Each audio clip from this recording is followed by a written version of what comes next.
Day 22 of the federal government shutdown, and the Senate once again could not pass a bill to fund the government. They need about 5 Democrat votes. They're just not there. Oregon Democratic Senator Jeff Merkley holding a marathon speech on the floor, which began last night and stretched into today, delaying that 12th vote. But with an end to the shutdown nowhere in sight, both sides are pointing fingers. Democrats have been playing political theater for 3 weeks, with Republicans continuing to work. Republicans keep talking about strategy. What we're focused on as Democrats is making a difference in the lives of the American people. The hang-up is Democrats want to negotiate subsidies for Obamacare. Republicans say, we've already passed this, and just do the up and down vote on continuing to keep the government open. Democrats have requested another sit down with President Trump to hash things out before he heads off to Asia at the end of the week. But he will only meet with them if they reopen the government. Meantime, the Senate plans to vote again tomorrow on a Republican-sponsored bill that would pay federal workers and troops who have been working during the shutdown.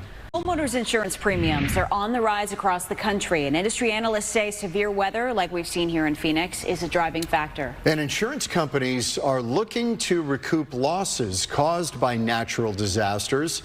Fox's Amalia Roy joins us live now, breaking down what insurance experts are seeing out there. Amalia. John, Christina, for decades now, Phoenix has seen a lot of growth coming into the area, but with that high economic boom that you see with it, we have experts telling me that they're worried about the number of people moving into these disaster-prone areas. It only took about 10 minutes for this flash storm to tear through Tempe, Arizona. This microburst was part of a series of storms that flooded the Phoenix area with a record rainfall last week. Up to a loud boom Sunday morning around 3 a.m. So I got up to see what the issue was, to step into almost two foot of water at that point.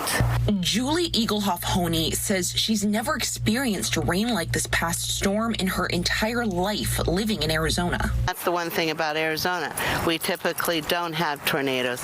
Typically, we don't have the microbursts. We don't have the avalanches or the big floods.